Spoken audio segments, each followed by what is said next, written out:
Hi friends, ಎಲ್ಲರಿಗೂ ನಮಸ್ಕಾರ. ಕನ್ನಡತಿ ಚಾನಲ್ಗೆ ಸ್ವಾಗತ. ಇವತ್ತಿನ ವಿಡಿಯೋದಲ್ಲಿ ಜವಾಹರ್ ನವೋದಯ ವಿದ್ಯಾಲಯಕ್ಕೆ ಯಾವ ರೀತಿ ಅಪ್ಲಿಕೇಶನ್ನ ಹಾಕೋದು, ನಾಳೆನೇ ಲಾಸ್ಟ್ ಡೇಟ್ ಇದೆ. ಎಷ್ಟೋ ಜನ ಹಾಕಿರ್ತೀವಿ, ಇನ್ನೆಷ್ಟೋ ಜನ ಹಾಕಿರಲ್ಲ. ಸೊ ಹಂಗಾಗಿ ಅರ್ಜಿಯನ್ನು ಹೆಂಗೆ ಸಲ್ಲಿಸೋದು, ಸೈಬರ್ಗೆ ಹೋಗ್ಬೇಕಂತ ಏನಿಲ್ಲ, ಈ ಸರಿ ಪ್ರೋಸೆಸ್ನ ಇನ್ನೂ ಈಸಿ ಮಾಡಿದ್ದಾರೆ ಆ್ಯಕ್ಚುಲಾಗಿ. ಸೊ ಯಾವ ರೀತಿ ಅಪ್ಲಿಕೇಶನ್ನ ಹಾಕೋದು ಅನ್ನೋದನ್ನು ಈಸಿಯಾಗಿ ಈ ವಿಡಿಯೋದಲ್ಲಿ ತೋರಿಸ್ಕೊಡ್ತಾ ಇದ್ದೀವಿ. ಈಗಾಗಲೇ JNV ಅಂದರೆ ಏನು, ಅದಕ್ಕೆ ಅಪ್ಲಿಕೇಶನ್ ಯಾವಾಗ ಹಾಕಬೇಕು, ಸಿಲೆಬಸ್ ಏನು, ಮತ್ತು ಯಾವ ಮೆಟೀರಿಯಲ್ಸ್ನ ರೆಫರ್ ಮಾಡಬೇಕು, ಇದೆಲ್ಲದನ್ನು ನಾವು ಕೊನೆ ವಿಡಿಯೋದಲ್ಲಿ ಹೇಳಿದ್ವಿ. ಇವಾಗ ಅಪ್ಲಿಕೇಶನ್ ಹಾಕೋದು ಹೇಗೆ ಅಂತ ನೋಡ್ತಾ ಇದ್ದೀವಿ. ಅಪ್ಲಿಕೇಶನ್ ಹಾಕೋದಕ್ಕೆ ಸ್ಟಾರ್ಟ್ ಮಾಡೋದಕ್ಕೆ ಮುಂಚೆ ನೀವೇನು ರೆಡಿ ಮಾಡಿ ಇಟ್ಕೋಬೇಕು ಅಂದರೆ, ಒಂದು ಫೋಟೋ ಕಾಪಿ, ಯಾವ ವಿದ್ಯಾರ್ಥಿದು, ಯಾವ ಕ್ಯಾಂಡಿಡೇಟ್ದು ನೀವು ಹಾಕ್ತಿದ್ದೀರಲ್ವ ಅಪ್ಲಿಕೇಶನ್ನು, ಆ ಕ್ಯಾಂಡಿಡೇಟ್ದು ಫೋಟೋನ ಸ್ಕ್ಯಾನ್ ಮಾಡಿ 30 KB ಕಡಿಮೆ ಸ್ಟೋರೇಜಲ್ಲಿ ಫೈಲಲ್ಲಿ ಸೇವ್ ಮಾಡಿ ಇಟ್ಕೋಬೇಕು.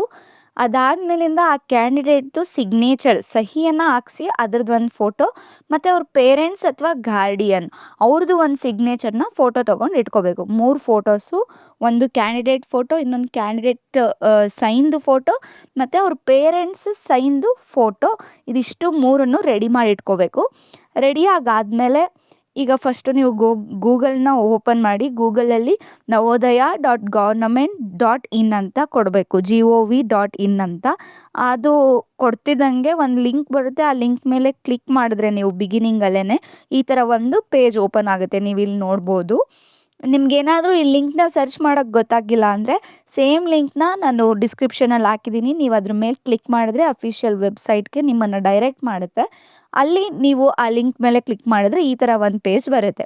ಈ ಪೇಜಲ್ಲಿ ರೈಟ್ ಸೈಡಲ್ಲಿ ಆರೆಂಜ್ ಕಲರ್ ಬಾಕ್ಸ್ ಇದೆ ಅಲ್ವಾ, ಈ ಬಾಕ್ಸ್ ಮೇಲೆ ಕ್ಲಿಕ್ ಮಾಡಬೇಕಾಗುತ್ತೆ. ಕ್ಲಿಕ್ ಮಾಡಿದ್ರೆ ಇಲ್ಲಿ ಬ್ಲೂ ಮತ್ತು ವೈಟ್ ಬಂತಲ್ವಾ, ಈ ಥರ ಆನ್ಲೈನ್ ಅಪ್ಲಿಕೇಶನ್ ಅಂತ ಹೇಳಿ ಬರುತ್ತೆ. ಬಂದಾದಮೇಲೆ ಕೆಳಗೆ ಕ್ಯಾಂಡಿಡೇಟ್ಸ್ ಕಾರ್ನರ್ ಅಂತ ಇರುತ್ತೆ.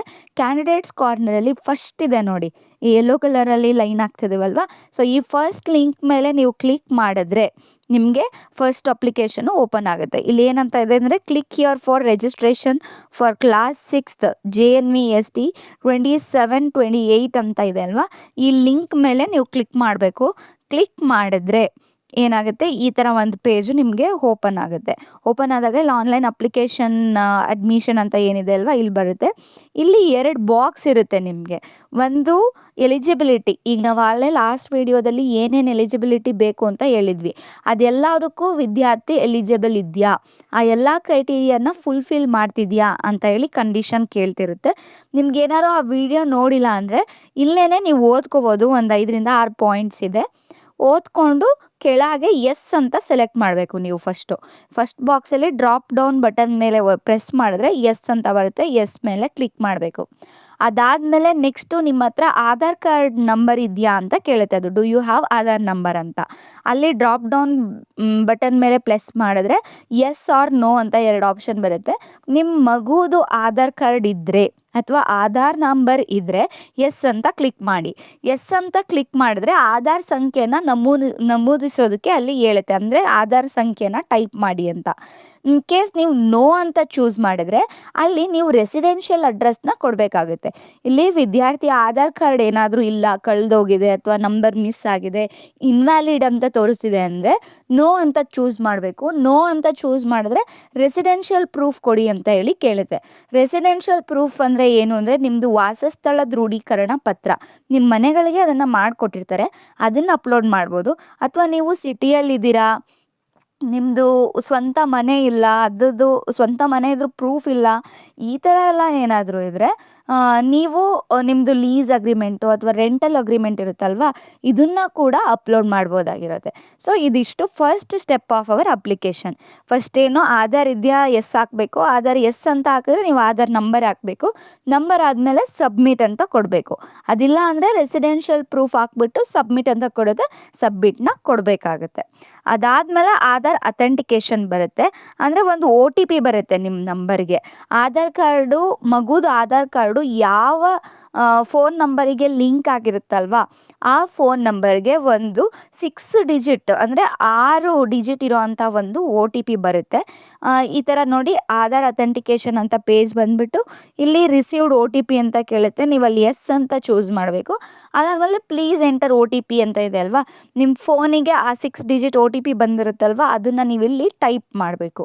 ಇನ್ ಕೇಸ್ ನೀವು ಆಧಾರ್ ಕೊಟ್ಟಿಲ್ಲ, ರೆಸಿಡೆನ್ಷಿಯಲ್ ಕೊಟ್ಟಿದ್ದೀರಾ ಅಂದರೆ ಅದರಲ್ಲಿ ನಿಮ್ಮ ಫೋನ್ ನಂಬರ್ಗೆ ಒಂದು OTP ಬರುತ್ತೆ. ಆ ಫೋನ್ ನಂಬರಲ್ಲಿ ಬರುವಂತಹ OTPನ ನೀವು ಮೆನ್ಷನ್ ಮಾಡಬೇಕಾಗುತ್ತೆ. ಸೊ ಇದಿಷ್ಟು ಮಾಡಿ ಸಬ್ಮಿಟ್ ಅಂತ ಕೊಟ್ಟರೆ ನಮ್ಮದು ಸೆಕೆಂಡ್ ಸ್ಟೆಪ್ಪು ಕಂಪ್ಲೀಟ್ ಆದಂಗೆ. ಇದಿಷ್ಟು ಆದಮೇಲೆ ಏನಾಗುತ್ತೆ, ಅಪ್ಲಿಕೇಶನ್ ಓಪನ್ ಆಗುತ್ತೆ. ಆ್ಯಕ್ಚುಲಾಗಿ ನಾವು ಬಿಗಿನಿಂಗ್ ಮಾಡಿದ್ದು ರಿಜಿಸ್ಟ್ರೇಷನ್ ಅಷ್ಟೇ. ಆ ರಿಜಿಸ್ಟ್ರೇಷನ್ ಆದಮೇಲೆ ಇವಾಗ ನಾವಿಲ್ಲಿ ಆ್ಯಕ್ಚುಯಲ್ ಅಪ್ಲಿಕೇಶನ್ನ ಫಿಲ್ ಮಾಡಬೇಕಾಗುತ್ತೆ. ಫಸ್ಟ್ ಏನಿದೆ, ನೇಮ್ ಆಫ್ ದಿ ಕ್ಯಾಂಡಿಡೇಟ್ ಅಂತ ಇದೆ. ನಾವು ವಿದ್ಯಾರ್ಥಿ 5ನೇ ಕ್ಲಾಸಲ್ಲಿ ಇರೋವಂಥ ವಿದ್ಯಾರ್ಥಿ ಹುಡುಗ ಅಥವಾ ಹುಡುಗಿ ಯಾರ್ದು ಅಪ್ಲಿಕೇಶನ್ ಆಗ್ತಿರ್ತೀವಲ್ವ ಅವ್ರ ನೇಮ್ನ ನಾವಿಲ್ಲಿ ಫಿಲ್ ಮಾಡಬೇಕು, ಟೈಪ್ ಮಾಡಬೇಕಾಗುತ್ತೆ ಕ್ಲೀನಾಗಿ. ಫೋನಲ್ಲಾದರೂ ಹಾಕ್ಬೋದು, ಲ್ಯಾಪ್ಟಾಪಲ್ಲಾದರೂ ಹಾಕ್ಬೋದು. ನೀವು ಸುಮ್ಮನೆ ಸೈಬರ್ ಸೆಂಟರ್ಗೆಲ್ಲ ಹೋಗೋದಕ್ಕಿಂತ ನೀವೇ ಫಿಲ್ ಮಾಡಿ ಹಾಕಿದ್ರೆ ಈಸಿ. ಈ ಸರಿ ತುಂಬ ಈಸಿ ಮಾಡಿದ್ದಾರೆ ಆ್ಯಕ್ಚುಲಾಗಿ ಇನ್ನೂ ಪ್ರೋಸೆಸ್ನ. ಫಸ್ಟು ಇಲ್ಲಿ ಕ್ಯಾಂಡಿಡೇಟ್ ನೇಮ್ ಹತ್ರ ಫುಲ್ ನೇಮ್ನ ಟೈಪ್ ಮಾಡಬೇಕು. ಅದಾದಮೇಲೆ ಫುಲ್ ಇನ್ಷಿಯಲ್ ಸಮೇತ ಫಿಲ್ ಮಾಡಬೇಕು. ಅದ್ರ ಪಕ್ಕನೇ ಫಾದರ್ ನೇಮ್ ಅಂತ ಇದೆ, ಅಲ್ಲಿ ತಂದೆ ಹೆಸರನ್ನು ಫಿಲ್ ಮಾಡಬೇಕು. ಪೂರ್ತಿ ಆಧಾರ್ ಕಾರ್ಡಲ್ಲಿ ಆ ಮಗುವಿನ ಹೆಸರು ಮತ್ತು ಅವ್ರ ತಂದೆ ಹೆಸರು ಏನಿದೆ ಅಲ್ವಾ, ಅದೇ ರೀತಿಯಾಗಿ ಟೈಪ್ ಮಾಡಬೇಕು. ನೆಕ್ಸ್ಟು ಮದರ್ ನೇಮ್ ಅಂತ ಇದೆ, ಅಲ್ಲೂ ಅಷ್ಟೇ ತಾಯಿ ಹೆಸರು ಅಥವಾ ತಾಯಿ ಆಧಾರ್ ಕಾರ್ಡಲ್ಲಿ ಹೆಂಗಿರುತ್ತೆ ಅಲ್ವಾ ಹೆಸರು, ಅದೇ ರೀತಿಯಾಗಿ ಫಿಲ್ ಮಾಡಬೇಕಾಗಿರುತ್ತೆ. ಅದ್ರ ಪಕ್ಕ ಜೆಂಡರ್ ಅಂತ ಇದೆ. ಜೆಂಡರ್ ಅಂದರೆ ಲಿಂಗ. ಹುಡುಗಿ ಆಗಿದ್ರೆ ಫೀಮೇಲ್ ಅಂತ ಫಿಲ್ ಮಾಡಬೇಕು, ಹುಡುಗ ಆಗಿದ್ರೆ ಮೇಲ್ ಅಂತ ಫಿಲ್ ಮಾಡಬೇಕಾಗುತ್ತೆ. ಹುಡುಗಿ ಆಗಿದ್ರೆ ಫೀಮೇಲ್ ಅಂತ, ಹುಡುಗ ಆಗಿದ್ರೆ ಮೇಲ್ ಅಂತ ಫಿಲ್ ಮಾಡಬೇಕಾಗುತ್ತೆ. ಅದಾದಮೇಲೆ ಡೇಟ್ ಆಫ್ ಬರ್ತ್ ಇದೆ. ಡೇಟ್ ಆಫ್ ಬರ್ತ್ ಅದೇ ಆಟೋಮೆಟಿಕ್ಕಾಗಿ ತಗೊಂಡಿರುತ್ತೆ. ಇನ್ ಕೇಸ್ ತೊಗೊಂಡಿಲ್ಲ ಅಂದರೆ ನೀವು ನಿಮ್ಮದು ಆಧಾರ್ ಕಾರ್ಡಲ್ಲಿರೋ ಥರ ಡೇಟ್ ಆಫ್ ಬರ್ತ್ನ ಚೂಸ್ ಮಾಡಬೇಕಾಗುತ್ತೆ.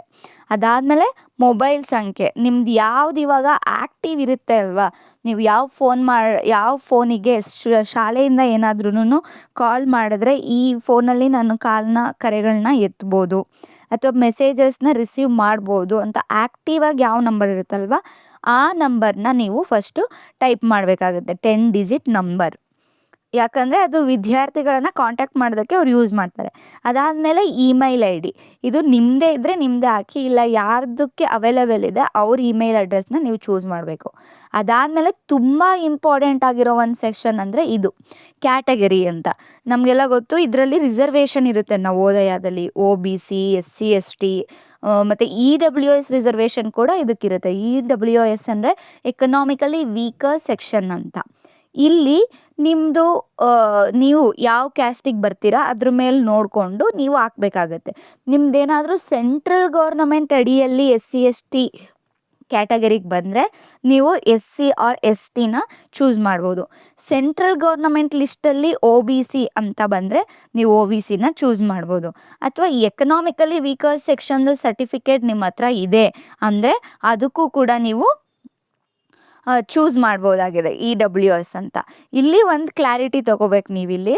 ಸ್ಟೇಟ್ ಗೌರ್ನಮೆಂಟಿಂದ ಬೇರೆ OBC ಮತ್ತು SC ST ಲಿಸ್ಟ್ ಇರುತ್ತೆ, ಸೆಂಟ್ರಲ್ ಗೌರ್ನಮೆಂಟಿಂದ ಬೇರೆ ಲಿಸ್ಟ್ ಇರುತ್ತೆ. ಈಗ ಕೆಲವೊಂದು ಜಾತಿಗಳು, ಕೆಲವೊಂದು ಪಂಗಡಗಳು ಸ್ಟೇಟ್ ಗೌರ್ನಮೆಂಟಲ್ಲಿ OBC SC ST ಇದ್ರೂ ಸೆಂಟ್ರಲಲ್ಲಿ ಇರಲ್ಲ. ಇನ್ನು ಕೆಲವೊಂದು ಸೆಂಟ್ರಲಲ್ಲಿ ಇರುತ್ತೆ, ಸ್ಟೇಟಲ್ಲಿ ಇರಲ್ಲ. ಸೊ ನಿಮ್ಮ ಜಾತಿ ಅಥವಾ ನಿಮ್ಮ ಪಂಗಡ ಸೆಂಟ್ರಲ್ ಲಿಸ್ಟಿಂದ OBC, SC ST ಅಥವಾ EWS ಅಂತ ಚೂಸ್ ಆಗಿದ್ರೆ ನೀವು ಮಾತ್ರ ಎಲಿಜಿಬಲ್ ಇರ್ತೀರಾ ಇದನ್ನು ಚೂಸ್ ಮಾಡೋಕ್ಕೆ. ನೀವು ಅಲ್ಲಿ ಚೂಸ್ ಮಾಡಿದ್ರೆ ಈ ಸರಿ ಅದು RD ನಂಬರ್ನ ಇಲ್ಲೇ ಕೇಳ್ತಿದೆ. ಸೊ RD ನಂಬರ್ನ ಇಲ್ಲೇ ಹಾಕಬೇಕಾಗುತ್ತೆ. ಇನ್ ಕೇಸ್ ಯಾವುದು ನಿಮ್ದು ಬರಲ್ಲ, ಸ್ಟೇಟ್ ಗೌರ್ನಮೆಂಟಲ್ಲಿ ಮಾತ್ರ ನಮ್ಮದು ಕ್ಯಾಟಗರಿ ಬರುತ್ತೆ, ಸೆಂಟ್ರಲ್ ಲಿಸ್ಟಲ್ಲಿ ಬರಲ್ಲ ಅಂತ ಅನ್ನೋದಾದರೆ ಇಮೇಲ್ ID ಆದಮೇಲೆ ಕೆಳಗೆ ಒಂದು ಬಾಕ್ಸ್ ಇದಲ್ವ ಅದ್ರ ಪಕ್ಕ ಜನರಲ್ನ ಚೂಸ್ ಮಾಡಬೇಕು ನೀವು. So EWS, OBC, SC ST ಯಾವುದೂ ಬರಲಿಲ್ಲ ಅಂದರೆ ಜನರಲ್ನ ಚೂಸ್ ಮಾಡಬೇಕು. ಇದಾದಮೇಲೆ ಏನು ಈ ಕಡೆ ಬರಬೇಕು ನಾವು ಮತ್ತೆ ಲೆಫ್ಟ್ ಸೈಡಲ್ಲಿ ಏನಾದರೂ ಡಿಸೆಬಿಲಿಟಿ ಇದೆಯಾ ಅಂತ ಕೇಳುತ್ತೆ. ಅಂದರೆ ಇವಾಗ ಮಕ್ಕಳು ಫಿಸಿಕಲಿ ಚಾಲೆಂಜ್ಡ್ ಅಥವಾ ಅಂಗವಿಕಲರಾಗಿರ್ತಾರೆ ಅಲ್ವಾ, ವಿಕಲಚೇತನರು ಇರ್ತಾರೆ ಅಲ್ವಾ, ಅಂಥವರು ಏನಾದರೂ ಡಿಸೆಬಿಲಿಟಿ ಇದ್ದರೆ ಎಸ್ ಅಂತ ಚೂಸ್ ಮಾಡಿಬಿಟ್ಟು ಆ ಸರ್ಟಿಫಿಕೇಟ್ನ ಅಪ್ಲೋಡ್ ಮಾಡಬೇಕಾಗುತ್ತೆ. ಏನೂ ಡಿಸಬಿಲಿಟಿ ಇಲ್ಲ ಅಂತ ಅಂದರೆ ನನ್ನಂತ. ಅದಾದಮೇಲಿಂದ ಅಡ್ರೆಸ್ ಇದೆ, ಅಡ್ರೆಸ್ನ ಪರ್ಮನೆಂಟ್ ಅಡ್ರೆಸ್ ಆದರೂ ಆಗ್ಬೋದು ಅಥವಾ ನೀವು ಪ್ರೆಸೆಂಟ್ ಇರೋದನ್ನಾದರೂ ಹಾಕ್ಬೋದು. ಅಡ್ರೆಸ್ನ ಕಂಪ್ಲೀಟಾಗಿ ಫಿಲ್ ಮಾಡಬೇಕು. ಅದ್ರ ಪಕ್ಕನೇ ಪಿನ್ ಕೋಡ್ ಅಂತ ಇದೆ, ಪಿನ್ ಕೋಡ್ನ ನೀವು ಫಿಲ್ ಮಾಡಬೇಕು. ಅದ್ರ ಕೆಳಗೆ ಮತ್ತೆ ರೆಸಿಡೆನ್ಷಿಯಲ್ ಡೀಟೇಲ್ಸ್ ಅಂತ ಕೇಳ್ತಿದೆ, ಅಲ್ಲಿ ರೆಸಿಡೆನ್ಷಿಯಲ್ ಸ್ಟೇಟ್ ಅಂತ ಫಸ್ಟ್ ಇದೆ. ಅದ್ರ ಮೇಲೆ ನೀವು ಕ್ಲಿಕ್ ಮಾಡಿದ್ರೆ ಎಲ್ಲ ನಮ್ಮ ಇಡೀ ಭಾರತದಲ್ಲಿರೋ ಎಲ್ಲ ರಾಜ್ಯಗಳದ್ದು ಹೆಸರು ಬರುತ್ತೆ. ನೀವು ಕರ್ನಾಟಕದ್ದು ಅಡ್ರೆಸ್ ಇದ್ದರೆ ಕರ್ನಾಟಕ ಅಂತ ಚೂಸ್ ಮಾಡಬೇಕು. ಆಂಧ್ರ ಅಥವಾ ತೆಲಂಗಾಣ ಇದ್ದರೆ ಆಂಧ್ರ ತೆಲಂಗಾಣ ಅಂತ, ತಮಿಳ್ನಾಡು ಇದ್ದರೆ ತಮಿಳ್ನಾಡು. ಸೊ ನಾವು ಕರ್ನಾಟಕದಲ್ಲೇ ಅಪ್ಲೈ ಮಾಡ್ತಿರೋದ್ರಿಂದ ನಾವು ಕರ್ನಾಟಕ ಅಂತ ಹೇಳಿ ಚೂಸ್ ಮಾಡಿದ್ದೀವಿ. ಈ ಥರ ಸ್ಟೇಟ್ ಚೂಸ್ ಮಾಡಾದಮೇಲೆ ಬಲ್ಗಡೆ ರೆಸಿಡೆನ್ಷಿಯಲ್ ಡಿಸ್ಟಿಕ್ ರೈಟ್ ಸೈಡಲ್ಲಿ ನಾವು ಈ ಕರ್ನಾಟಕದಲ್ಲಿ ಯಾವೆಲ್ಲ ಸ್ಟೇಟ್ ಇದೆ ಆ ಎಲ್ಲ ಡಿಸ್ಟಿಕ್ಸ್ ಇದೆ, ಆ ಎಲ್ಲ ಡಿಸ್ಟಿಕ್ಸ್ದು ಲಿಸ್ಟ್ ಬರುತ್ತೆ. ನಾವು ಅದರಲ್ಲಿ ಯಾವ ಡಿಸ್ಟಿಕ್ಕಿಗೆ ಬಿಲಾಂಗ್ ಆಗ್ತೀವಿ ಅದನ್ನು ಚೂಸ್ ಮಾಡಬೇಕು.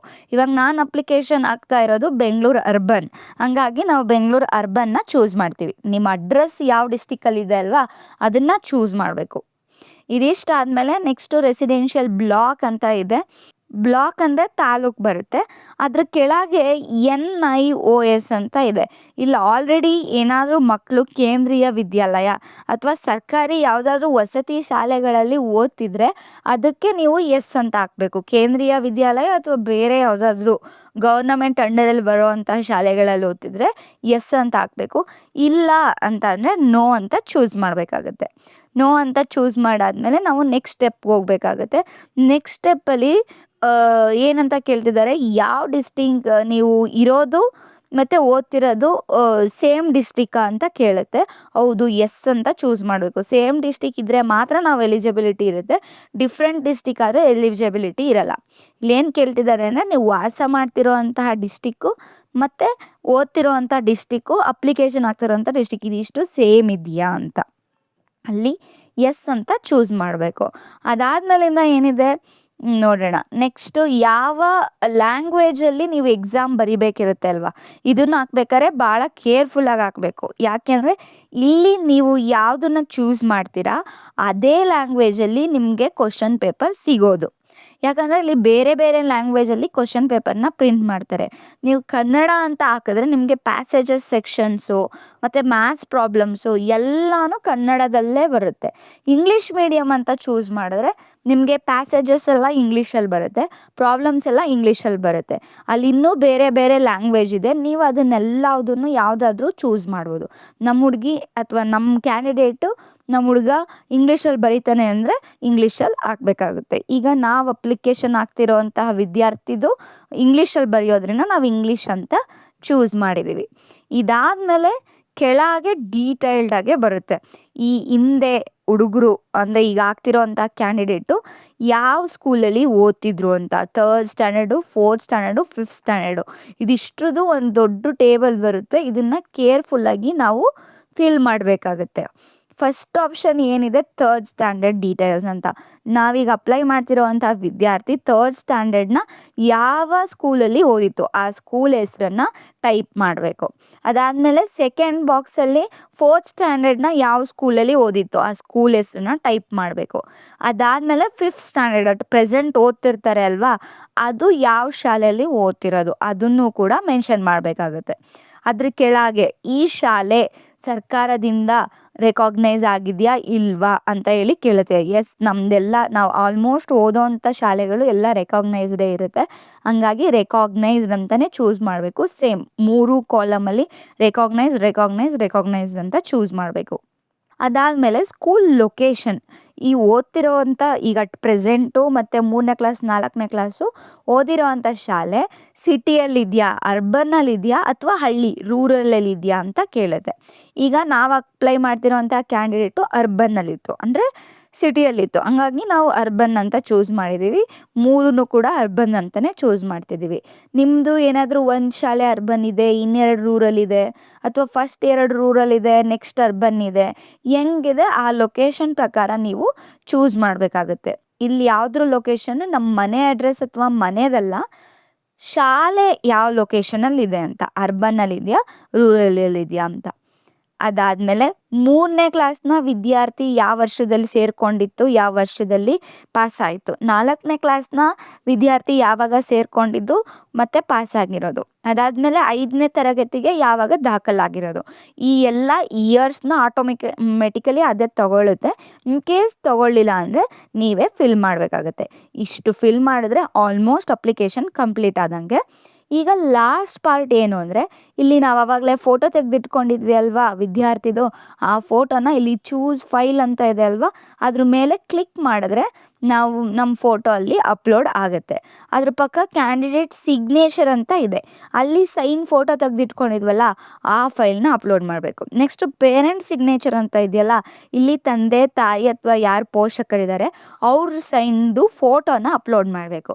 ಈ 3 ಫೋಟೋನ ಅಪ್ಲೋಡ್ ಮಾಡಿದ್ರೆ ಕರೆಕ್ಟ್ ಫೈಲ್ ಫಾರ್ಮೇಟಲ್ಲಿ JPG ಫಾರ್ಮೇಟಲ್ಲಿ ಅವ್ರು ಎಷ್ಟು ಕೊಟ್ಟಿದ್ದಾರಲ್ವ 30 KB, ಅದರೊಳಗೆ ಫೈಲ್ನ ಸ್ಕ್ಯಾನ್ ಮಾಡಿ ನೀವು ಅಪ್ಲೋಡ್ ಕೊಟ್ಟರೆ ಕೊನೆಯಲ್ಲಿ ನಿಮಗೆ ಪ್ರಿವ್ಯೂ ನೋಡಿದ್ರೆ ನೀವು ನೋಡ್ಬೋದು ಅಲ್ಲಿ ಅದೆಲ್ಲ ವಿದ್ಯಾರ್ಥಿದು ಕರೆಕ್ಟಾಗಿದೆಯಾ ಇಲ್ವಾ ಅಂತ.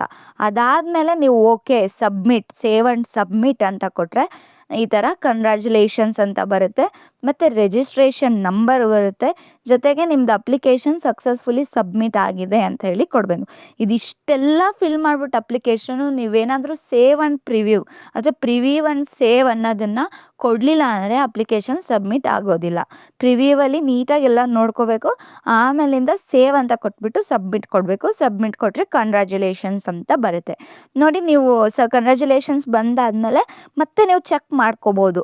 ಇಲ್ಲಿ ನೋಡಿ ಈ ಥರ ಬರುತ್ತೆ ಅಪ್ಲಿಕೇಶನ್. ಈಗ ನಾವಿಲ್ಲಿ ಹಾಕಿದ್ದೀವಲ್ವ, ಈ ಥರ ಒಂದು PDF ಬರುತ್ತೆ. ನೀವು ಅದನ್ನು PDFನ ಡೌನ್ಲೋಡ್ ಮಾಡಿ ಇಟ್ಕೋಬೇಕಾಗುತ್ತೆ. ಡೌನ್ಲೋಡ್ ಮಾಡಿ ಇಟ್ಕೊಂಡ್ರೆ ನಿಮಗೆ ರೆಫರೆನ್ಸಿಗೆ ಇರುತ್ತೆ, ನೀವು ಏನು ಫಿಲ್ ಮಾಡಿದ್ದೀರಾ ಏನು ಎತ್ತ ಅಂತ. ಸೊ ಈ ಥರ ಒಂದು ಅಪ್ಲಿಕೇಶನ್ನು ಹಾಕೋದು. ಇದಿಷ್ಟರಲ್ಲಿ ನಿಮ್ಗೇನಾದರೂ ಡೌಟ್ ಇದ್ದರೆ ನೀವು ಕೇಳ್ಬೋದು. ಇಲ್ಲ ಯಾವುದಾದ್ರೂ ಮಿಸ್ಟೇಕ್ ಆಗಿದೆ, ಇಲ್ಲ ಆ ಥರ ಮಾಡಬೇಕಿತ್ತು ಅಂದರೆ ನೀವು ಸಜೆಷನ್ ಕೂಡ ಮಾಡ್ಬೋದು. ಇದಿಷ್ಟು ನಾವು ಅಪ್ಲಿಕೇಶನ್ ಹಾಕಿರೋ ಪ್ರೋಸೆಸ್ ಆದರೆ, ಇದರಲ್ಲಿ ನಾವು ಎಷ್ಟೇ ಕೇರ್ಫುಲ್ಲಾಗಾದರೂ ಒಂದೊಂದು ಸರಿ ಏನಾಗಿರುತ್ತೆ, ಮಿಸ್ಟೇಕ್ಸ್ ಆಗಿರುತ್ತೆ. ಈ ಥರ ಮಿಸ್ಟೇಕ್ಸ್ನ ಕರೆಕ್ಷನ್ ಮಾಡ್ಕೊಳ್ಳೋದಕ್ಕೆ ಮತ್ತೆ ಕರೆಕ್ಷನ್ ವಿಂಡೋ ಅಂತ ಹೇಳಿ ಬಿಡ್ತಾರೆ ಇದರಲ್ಲಿ.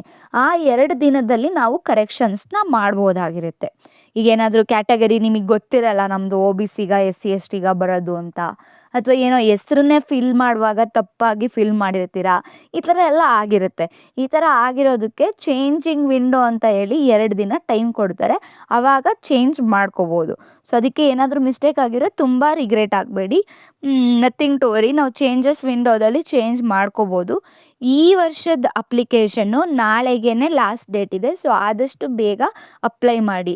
ನೈಟ್ ಟೈಮು ಅಥವಾ ಅರ್ಲಿ ಮಾರ್ನಿಂಗ್ ಹಾಕಿದ್ರೆ ಸರ್ವರು ತುಂಬ ಬ್ಯುಸಿ ಇರೋದಿಲ್ಲ, ಈಸಿಯಾಗಿ ಅಪ್ಲಿಕೇಶನ್ನ ಅಪ್ಲೈ ಮಾಡ್ಬೋದಾಗಿರುತ್ತೆ. ನೀವು ಈ ವರ್ಷ ಅಪ್ಲಿಕೇಶನ್ ಹಾಕಿದ್ರೆ 2027-28 ಅಂದರೆ ಮುಂದಿನ ವರ್ಷ 6ನೇ ತರಗತಿಗೆ ಎಕ್ಸಾಮ್ ಪಾಸ್ ಆದರೆ ಅಡ್ಮಿಷನ್ಸ್ನ ತಗೋತಾರೆ. ಸೊ ಇದಿಷ್ಟು ಪ್ರೊಸೀಜರ್. ಪ್ರತಿ ವರ್ಷ ಇದೇ ಥರ ಇರುತ್ತೆ ಪ್ರೊಸೀಜರು. ಬಟ್ ಏನಂದರೆ ಲಾಸ್ಟ್ ಟೈಮ್ ಫಾರಮ್ ಎಲ್ಲ ಫಿಲ್ ಮಾಡಬೇಕಿತ್ತು, ಈ ಸರಿ ಫಾರಮ್ ಫಿಲ್ ಮಾಡೋದು ಆ ಥರ ಎಲ್ಲ ಏನಿಲ್ಲ. ಆ್ಯಕ್ಚುಲಿ ಇನ್ನೂ ಕಡಿಮೆ ಆಗಿದೆ ರಿಸ್ಕು. ಸೊ ಸೈಬರ್ಗೆ ಹೋಗಿ ಇವ್ರನ್ನ ಕೇಳಿಕೊಂಡು ದುಡ್ಡೆಲ್ಲ ಖರ್ಚು ಮಾಡಿಕೊಂಡು ಅಪ್ಲಿಕೇಶನ್ ಹಾಕೋದಕ್ಕಿಂತ ನೀವೇ ಓನಾಗಿ ನಿಮ್ಮ ಫೋನಲ್ಲಿ, ಲ್ಯಾಪ್ಟಾಪಲ್ಲಿ ಅಥವಾ ಕಂಪ್ಯೂಟರಲ್ಲಿ ಈ ರೀತಿಯಾಗಿ ಈಸಿಯಾಗಿ ಅಪ್ಲಿಕೇಶನ್ನ ಹಾಕೋಬೋದು. ಇದರಲ್ಲಿ ಏನಾದರೂ ಡೌಟ್ ಇದ್ದರೆ ಕಮೆಂಟ್ ಮಾಡಿ. ಕಮೆಂಟ್ ಮಾಡೋದಕ್ಕೆ ನಿಮಗೆ ಫ್ರೀ ಫೀಲ್ ಆಗಿಲ್ಲ ಅಂದರೆ ಮೇಲ್ ಮಾಡ್ಬೋದಾಗಿದೆ, ಈ ಮೇಲ್ ID ಇಲ್ಲೇ ಇದೆ. ಇನ್ನೇನಾದರೂ ಡೌಟ್ ಇದ್ದರೆ ಪ್ಲೀಸ್ ಕಮೆಂಟ್ ಮಾಡಿ. ಮತ್ತು ಈ ವಿಡಿಯೋನ ಯಾರಿಗೆ ನೀಡಿದೆ ಅವರಿಗೆ ಶೇರ್ ಮಾಡಿ. ನೀವು ಶೇರ್ ಮಾಡೋ ಕೆಲಸ ಚಿಕ್ಕದಾಗಿರ್ಬೋದು, ಬಟ್ ಸಹಾಯ ಆದವರಿಗೆ ಅದು ದೊಡ್ಡ ಹೆಲ್ಪ್ ಆಗಿರುತ್ತೆ. Thank you.